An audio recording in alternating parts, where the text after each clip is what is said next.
Hey, hi there. This is Tommy Hilkin from Tommy Hilkin Productions, and this is public speaking 9 minutes at a time. That's right to your inbox, right to your email. We are going to deliver public speaking training 9 minutes at a time. So let's get started. The first thing I want to talk about is I'll give you a little background on who I am and what I do. I am a Toastmaster champion.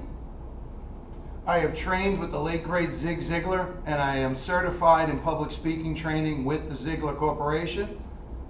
I am the past president of the National Speakers Association here in New Jersey. And I like to tell everybody I pretty much have spent my life on stage. It's all I've ever done. So let's get started. The first thing we want to talk about is creating your presentation. I always think about this. When we're going to use the word creating, make sure you remember we're going to build this. We're going to create it. It's going to come from in you. We're going to put it on paper, and it's going to become your presentation. So what you want to do is put the highlights of what's going on into a story. When I talk to people, they often say to me, I don't have a story. Let's put it this way.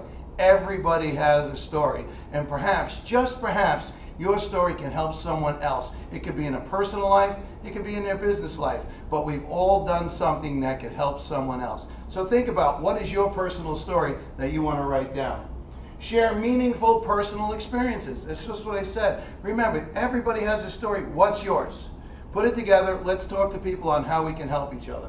All right. The more personally you talk, the more you'll connect with your audience. Very important. People connect with people on an emotional level. So when you're delivering your presentation, make sure you're connecting with your audience on a personal level. Everybody in your audience is saying this to themselves. What's in it for me? Why am I listening to this person? What is the message that they're giving me? Is it going to impact my life, my family's life? Let's face it, folks, the people sitting in the audience are the most important people for you. We all start out with this. We all think it's about me, the presenter, the presenter, the presenter. Then we grow a little bit, and it starts to become about our message. But really, it's not about us. It's not about our message. It's about what we can do for our audience. So as we put this talk together, as you learn through these 9 minutes, remember it's all about your audience. All right. So have a clear beginning and an end. Very, very important to have a clear beginning. Create an interesting opening sentence. If I was doing presentation skills, I usually open up and I say, do you realize that 9 out of 10 people are afraid of public speaking? And that 75% of all statistics are made up on the spot? Right? Funny, I know, but think about it. Most people are deathly afraid of public speaking. So when I hand out my survey and I say to the people, why are you here? Right? What's your biggest fear when it comes to public speaking? So this is what I do in the beginning. The number one thing people say to me is, I feel like I'm being judged. And I tell everybody the same thing. Guess what? You are.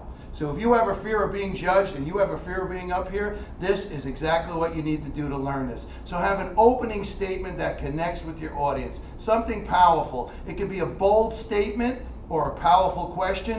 Whatever you're comfortable with, use it. All right, remember the opening sentence and use it all the time. What is your sentence? What are you comfortable with? I like to think of it as the sandwich approach. We have the bread up top, which is your opening, your meat, which is your story, and at the end you have the bottom piece of bread, which will be your closing, which everybody will remember about you. So beginning, middle, and end, think about it as a sandwich. What is the top piece of bread for your sandwich? All right. Select a few main points as you're putting your presentation together. Not too much, not to overwhelm yourself, and certainly you don't want to overwhelm your audience. People are only going to remember 7% of what you say. So think about that. 7% of what you say is all they're going to remember. So when you do your talk, what is the golden nugget that you want to plant in someone's head? What is that one thing you want them to go home with and say, hey, I'm going to take action on this. I remember this part of her story. I remember this part of his story. What is it you want them to remember? Make those your key points. So what we do as we go along, we have our key points, is we want to emphasize on the key point. We start to become a storyteller. That's what it comes down to. If you think about it, if you were going to sit with your friends, you wouldn't have a prepared speech, but you would know what you'd want to talk about, and it would just come out naturally. You wouldn't think about the ums, the ahs, your knows, and all that good stuff. You would just put your conversation out there. One of the key secrets I learned about public speaking is I don't ever go out and give a speech. I like to look at it this way. I don't think I'm capable of giving a speech, but I'm fully capable of giving a talk. So I want you to think of, instead of writing a speech and having to give a speech, think about this. You're putting together a talk, and I'm sure everybody here today can talk to anyone. So think of it that way.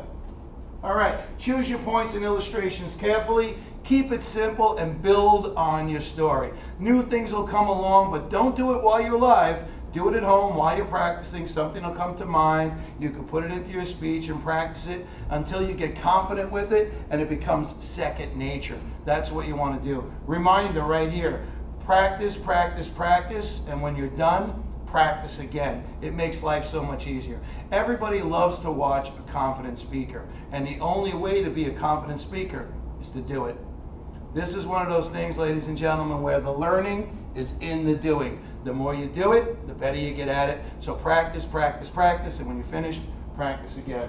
All right, too much information can overwhelm your audience. You don't want to overwhelm your audience. Keep it simple. That's me. That's what I like to do. Keep your story simple so people can grab it.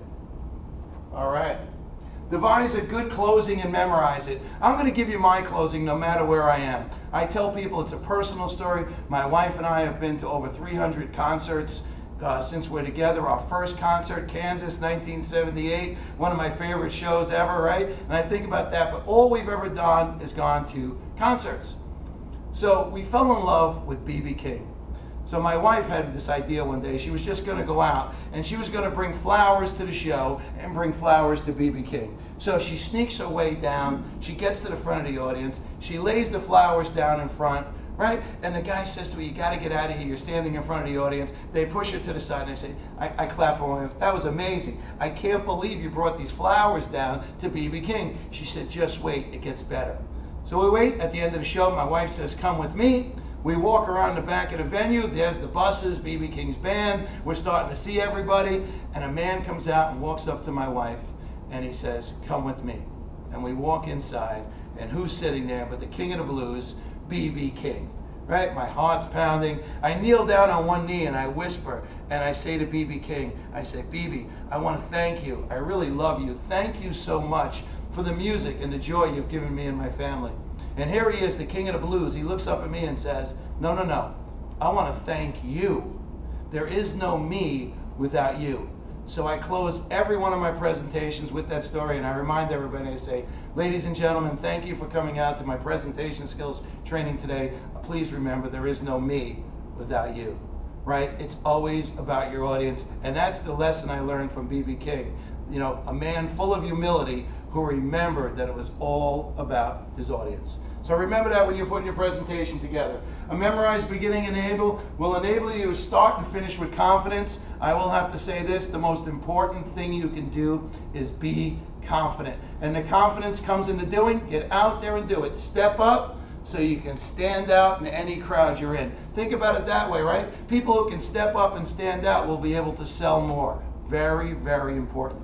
All right. So notes, if you're going to use your notes, how I like to look at it, you can put them on a podium in front of you. Nobody came to watch you read.